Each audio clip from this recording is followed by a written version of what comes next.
Ladies and gentlemen, Season 2, Episode 7, The Believer. That's an interesting title, given what happens in this episode. Before we go any further, I just want to comment on something that amused me. Very, very quickly. There's this bit, so I've been obviously very, very praisey of Arcane, probably because it's one of the best shows I've ever seen. And I got a comment on one of the VODs, which says, I've never played League and had no interest in watching when I heard it was LOL-based show, but I saw how highly you rated it on the Rumination sheet, so I decided to give it a shot, and holy crap, it's so good. I'm going to binge the whole season, so I'm caught up for Saturday live streams. Yeah. Honestly, I'm kind of in the same general vote. Like, Arcane was not a show I was expecting to knock it out of the park as well as it is, especially since it's based on League of Legends. But there it is, and yeah. That is pretty much my job, is to try and do a little bit of word-of-mouth signal boosting for stuff like this. Yeah, don't play LOL because of Arcane. You do it the other way. Don't do it that way. So, we see there's more repurposed walkers, and we see that the New Republic is pushing prisoners into hard labor. No shock there. They're not as horrifically bad as they probably could be, but still, things are better. They're very Republic-y, might be a good way to put that. We already established pretty thoroughly the last time he was on the show that Mayfeld was Imperial. In fact, that he was better than Stormtrooper Imperial, which is certainly its own little tidbit there. So, there's this wonderful tidbit. First of all, he sees Boba, who has really cleaned up his armor, by the way. And then tenses up and then relaxes. Oh, I thought you were someone else. And then he sees Mando.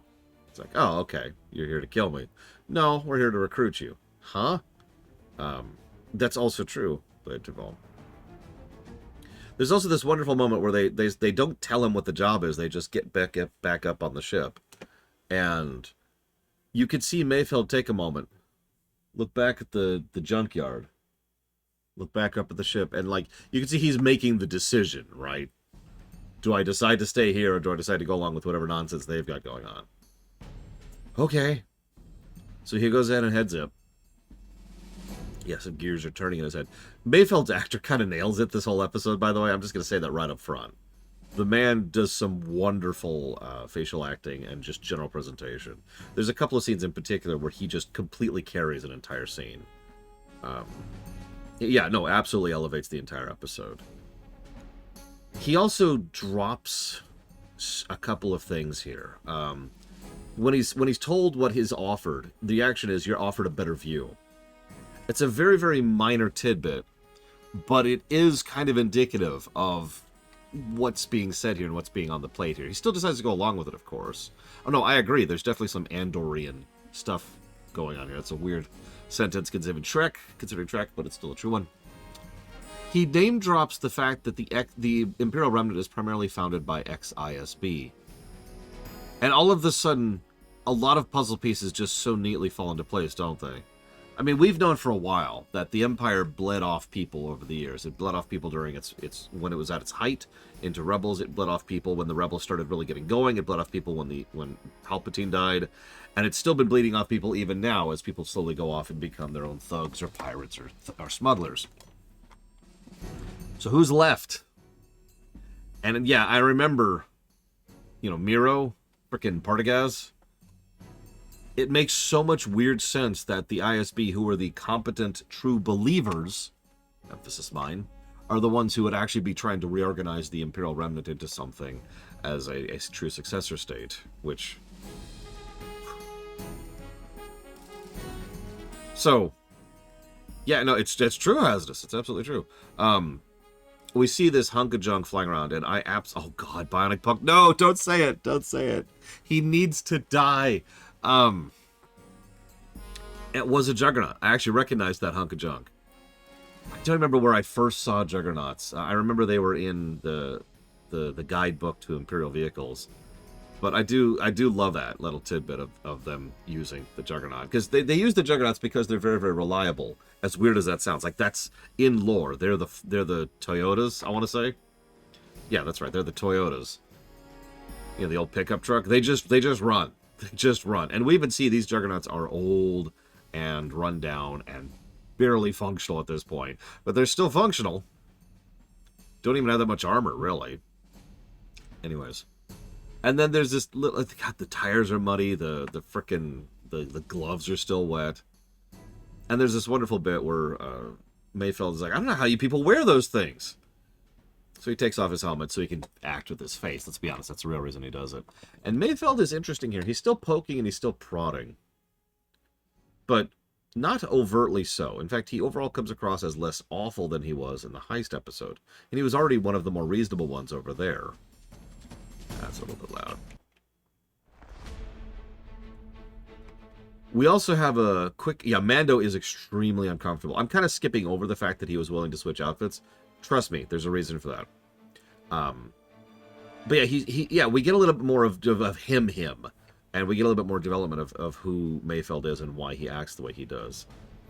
We also have a quick and dirty exposition scene where one of the comms units talks about one of the other Juggernauts, Juggernaut Unit 3, which is running a bit hot. And they're like, on it. And then he sees the scale saying how hot they're running. So there's your quick and dirty exposition. This stuff is extremely volatile. Okay, nice exposition. I'm actually with that. And as they're going through, Mayfeld just kind of starts talking. And that's the thing. He's talking for quite a while. He says a lot of interesting stuff. Very surprisingly good dialogue, especially since he's effectively talking to a wall. Mando refuses to engage him. Empire, New Republic, it's all the same to these people. There's that theme again, by the way. And talking about, what you're willing to do when the skits are down, blah, blah, blah. And finally, he pokes at a sore spot, and that's the first time Mando responds to him. We are nothing alike. And he says, are we? I mean, is it you can't show your face, or is it you can't take off your helmet? Because those are two different things. And, you're getting kind of Benzy with the rules here. I'm just saying. Now, on the one hand, it's still a little bit proddy. This doesn't feel like the right kind of music. Maybe this thing? That'll do. He's getting a little proddy, but he's doing so from the perspective of trying to reach an actual understanding point with Mando. He saw earlier... Yeah, when the chips are down, do you take off the helmet? That's pretty much what this is leading to. Because earlier he saw that Mando was like, I'm not willing to take him in there. He's not going in alone. We can't do this by himself. She can't go. She can't go. He can't go. I'm the only option. Fine. I'll do it. You'll notice Mando actually specifically zoomed in the camera to see that the troopers were helmeted before he actually was willing to do that. But this does say how far he's willing to go. Like, it's a good section. It's a good section. And this is the second beat of this story beat, is that Mayfeld is pointed out. He says a line. Everyone has their lines they don't cross until things get messy. And boy, God, isn't that true. But what's also interesting is everyone has their lines they don't cross, period, as well. And that's a theme for this episode. Kara was unwilling to cross the Republic, now that she's got an official job, until the kid became in trouble, right? Mando, well, actually, let's go in another direction. Boba and Fennec were generally not willing to help with this whole situation until they saw how far this is going. And, of course, Djarin himself is absolutely willing to go very far here. But Mayfeld is actually the centerpiece here, believe it or not. This doesn't work either. I need, like, military music. I know where to get military music.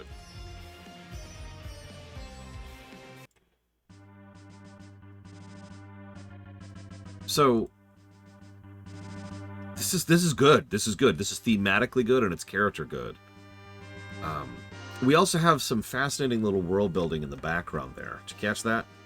Because as they're driving along, we see wrecks of juggernauts. We also see, as the pirates show up, that they're aiming to destroy, not steal.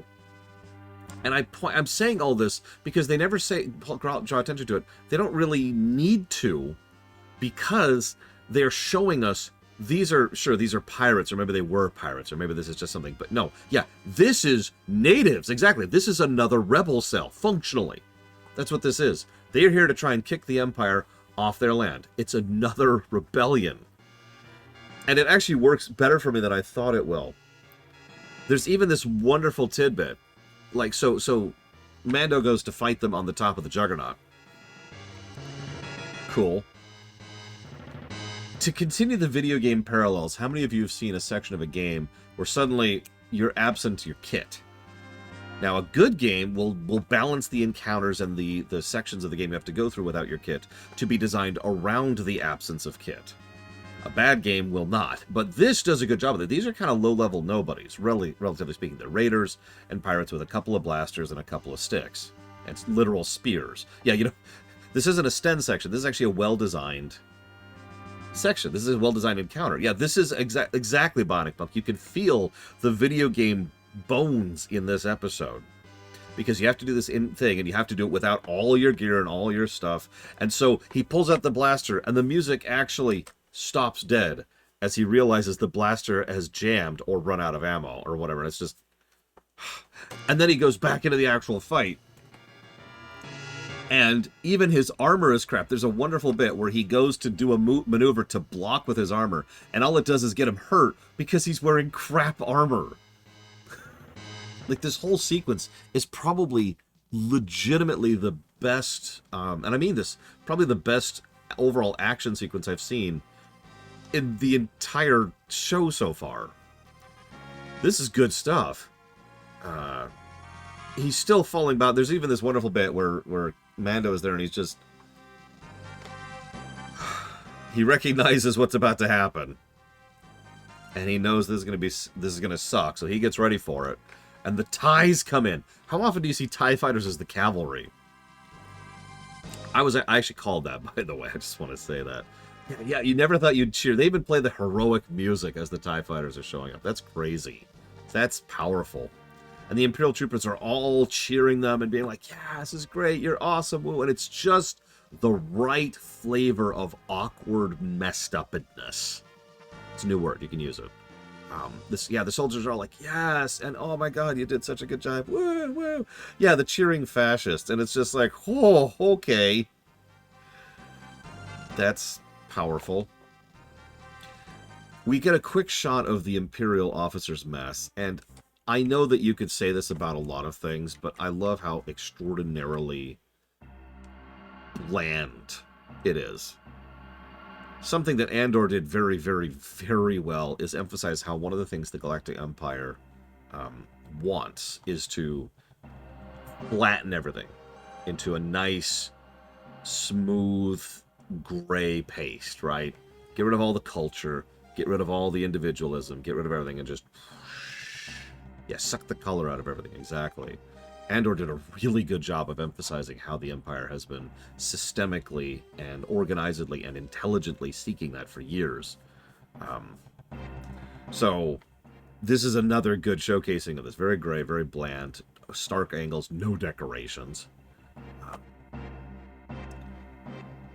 And then Mayfeld recognizes someone.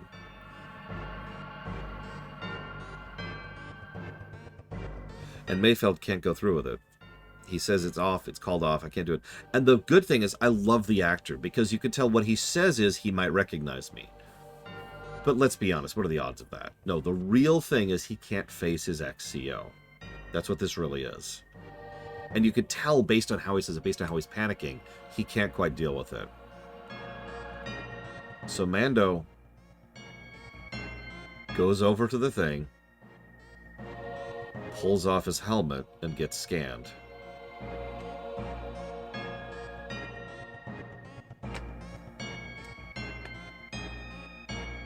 Yeah.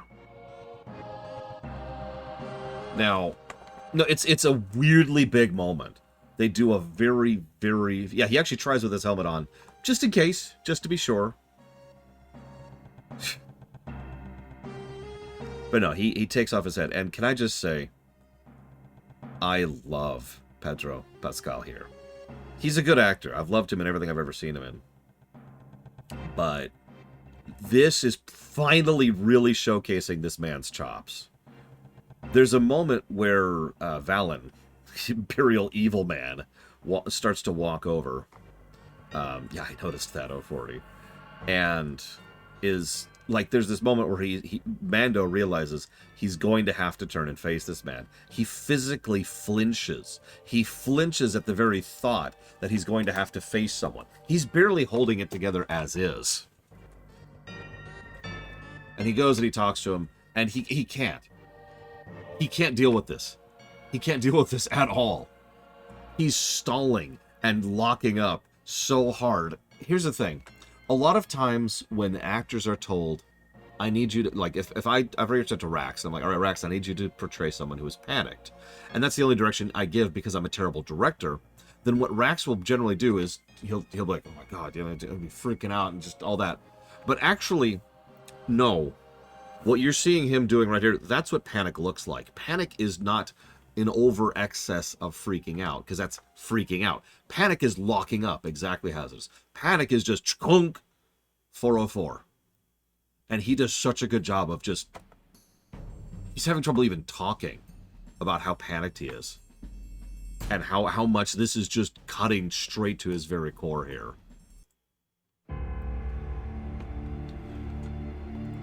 I am transport crew. No, what's your TK number? And Mayfeld, who... So I want you to appreciate this. Because first, Mando has to take a step. He has to go over that line, just like the theme is. Just like Mayfeld said earlier. And Mayfeld, who desperately wants to do anything other than interact with this one particular individually, walks right in. And of course, he knows his procedures. He knows his protocols. I'm TK3381. This is TK4427. Call him Brown Eyes. He's a little bit, because of this, because of the aggression. Oh! I want to buy you two a drink. He's so horrifically creepy. And then he pulls them over to give them a drink as congratulations. And he's like, I don't want to do anything so road. Let's toast to something in particular. And by the way, I have to give special praise to the guest star here who plays Yellen Haas, because he's so creepy. And then Mayfield can't help himself. I'm sorry, I'm actually skipping ahead a little bit. He can't help himself. Let's toast to Operation Cinder. I'm going to pause for a second, because I hate Operation Cinder. I actually think it shouldn't be in Star Wars canon, or if it is, it should be completely rewritten. And I mean that. But a lot of why I hate Operation Cinder can actually be pointed to a specific thing, and that's a book called Aftermath. You ever read that book? Because that book sucks. It was actually, it's some people have, with the advantage of hindsight and some distance, we can point to one of the biggest reasons. This is true. One of the biggest reasons a lot of Star Wars fans were really against the AU was because of Aftermath, because it's a crap book, and it functionally launched the AU in many ways. It was like one of the first real branches out, other than what they were doing with the films. And Aftermath sucked. And so there was a lot of people just going like, what is this nonsense? Where's this coming from? Why is this? And yeah, no, it is garbage. It is a garbage trilogy. I've actually read it, because of course I did. I read it when it came out. No thank you. It's recommended a lot, almost assuredly, because of how important it is. But it's not the worst Star Wars novel I've ever read, because I've read Crystal Star. But it's kind of on that level, you know? So, the Battlefront game, you know, tried to do something with Operation Cinder as well. But this is the first time I've seen any of the AU do something really good with Operation Cinder. And it does it in the perfect way that is so Star Wars. He talks about tens of thousands of deaths of civilians and fellow troopers and all of the other people. And the whole time, the officer is completely unbothered by any of it. But the whole point here is Mayfeld. This is all about the perspective of one person. One individual who watched a planet burn because of a dead emperor who comes back in a few years. Mayfeld was on Burn and Con. Heroes of the Empire. There's this wonderful... Yeah, the officer never recognizes him, even though he specifically name drops a place he was at while serving under this officer. Still doesn't recognize him. And yeah, no, Mayfeld was on the side that did it. This is what flipped him. I'm telling you, this is a rebel in the making right here. It just happened after Palpatine died. So there's this wonderful bit. He's talking this up, and he's doing it in like that wonderful way where you sound like you're trying to sound casual, but in reality you're so wound up that you can barely process things right now. And there's this little bit where he cuts over to Mando, and Mando this whole time hasn't been saying anything because he's freaking out. He's still in a panic state, but he still manages like it's this time. I did it too much. He does one quick, just a really quick no. And I love this because, of course, Mayfeld is the kind of person who is a perfect rebel recruit. A lot of people are willing to put up with the Galactic Empire because their day-to-day lives aren't really particularly bothered because of the slow choke. We talked about that extensively over in Andor. It shows up in a lot of other works. But those who saw the Galactic Empire at its worst, the mass torture, the mass execution, recording the screams of the dying children to use as a way to torture other kids, that's the Galactic Empire at its core, the rust at the center of the galaxy. And this this is amazing how they do this. I'm sorry for gushing here, but holy crap. One moment, please. I actually do have I think you're right. I think we should pull in a specific song for this. Let's just do this. Because, yeah, seriously, Mayfeld is just running through this. Yeah, no, the PTSD, the way he's portraying it, it's perfect. It's so perfect. And the whole time he keeps prodding and he keeps poking and he keeps talking about this. And the whole time the officer, Valen, whatever stupid, Valen Haas, is just unhesitatingly, absolutely, utterly unrepentant. Why would he be? Long live the Empire. He even, it's Hess, excuse me, Valen Hess. He even has this line, and it's such a quiet line, but it perfectly encapsulates where they're going with the First Order, right? You know, the thing that won't end up happening in the sequel trilogy, but where they're going with it here in the 30-year gap. We're going to run around and we're going to cause trouble and mess and disaster and death and destruction, and they're going to run back to us. They're going to all come right back and welcome us with open arms, because you see, here's the thing, everybody thinks they want freedom, but what they really want is order. And when they realize that, they're going to welcome us back with open arms. And Mayfeld, and the camera keeps zooming in on Mayfeld, who is visibly losing it at this point. Completely self-destructing until finally he does the only thing you can do when you're faced with an asshole like this. He shoots him right in the chest. Bam.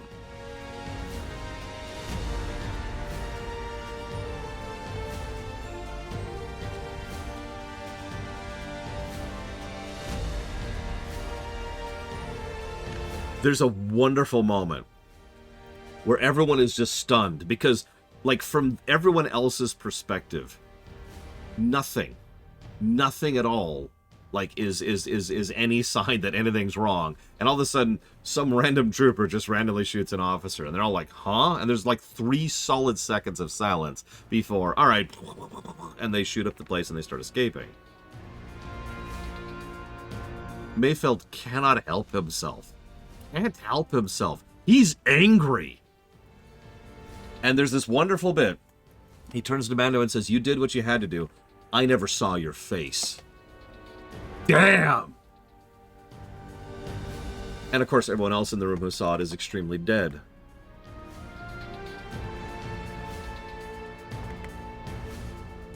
So they start the escape sequence. Good escape sequence. Kara and Fennec over there on the sniper crew. Boba coming out to get him on the whip. Yeah, we all gotta sleep at night. Yeah, 2-time sniper cover, which they need, by the way. And but there's one last tidbit I have to comment on, because Mayfeld just can't help himself.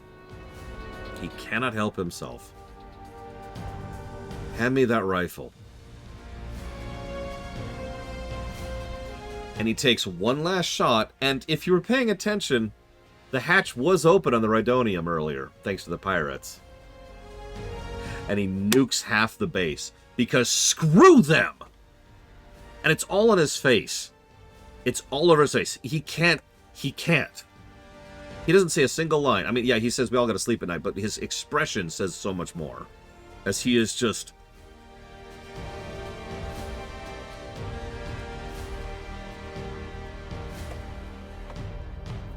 Yeah, also helped out the rebels on the planet. Screw the Empire. They're not coming back.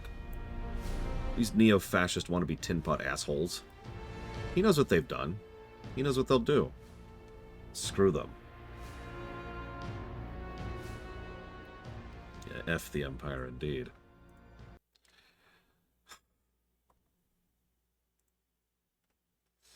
So, quick escape sequence. They use the gravity mine. They cut Mayfeld loose. I wonder if Mayfeld's character, I don't know why I said Mayfeld's character, it's Bill Burr's character. I wonder if Mayfeld was scheduled to be in Rangers. I actually don't know, since Rangers has now been canceled. Because they just leave him on the planet with no gear and no currency and no ship. I honestly thought Carl was going to try and recruit him. Oh no, I caught that too. Nobody who's alive saw Mando's face. Wink, wink. I also really love that the primary vehicle of the Imperials, like their big capital ship, their headquarters, is a light cruiser. No, that's the point. A light cruiser is a big deal, and should be. That is a capital ship with turbo lasers, with military-grade turbo lasers. As we've already seen, that thing is death. But you just know that if this was another show, that would be an ISD, right? Or worse. In fact, as I already complained about, one of the worst parts about Rebels is that they pulled the ISD button very early in Season 1. In fact, if you've watched Rebels, you know that they then were like, oh crap, that was a mistake, and tuned things all the way back down for Season 2. Like, realizing that they'd I don't know, jumped the gun a little bit too early there. Anyways.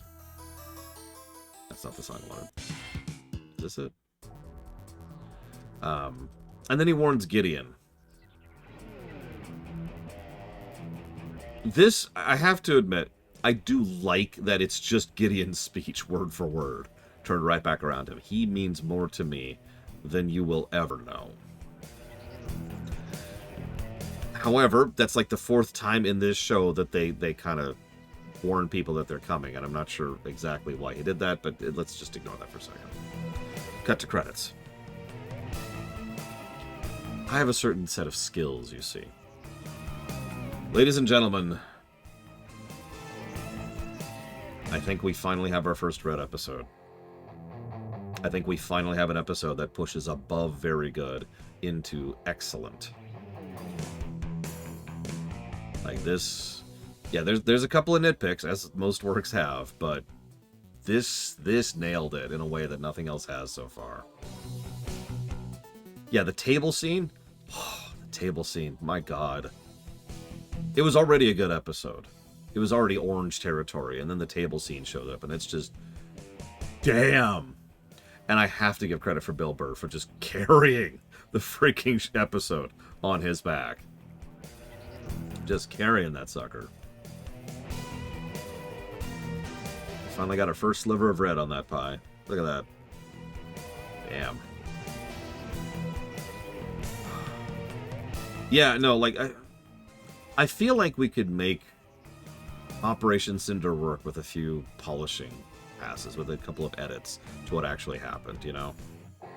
Like, the idea of who implements it and where and how, and who doesn't implement it, who fights back against it, you know, the consequences of how this could be used for the New Republic, how the New Republic would be encouraged to try and let a lot of ex-Imperials in because they refused Operation Cinder, how those people would then be pushed to be actually punished by the people who just want their pound of flesh, because that's how people operate, which might then push them into extremist elements, either like within the Rim or within fringe elements, or actually going back to the First Order. Like, there's a lot you could do with that they don't do. Sorry, let me walk that sense back. That they haven't done yet. That they haven't really done with yet. We'll see if they ever do anything with Operation Cinder, because at the moment, it's mostly just there to be like, mwahahaha, puppies. Except for this scene. This scene used it well, and I will give them tons of credit on that point. Do you know how hard it is to take a plot point I hate and turn it into something good? WoW's managed that once. So yeah, red. Solid red. Let's wrap this up. The next episode is... Why is Bowser's theme playing?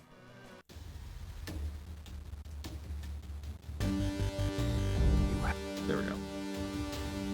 Season 2, Episode 8, The Rescue. This is a solid... This is like 40 minutes. So...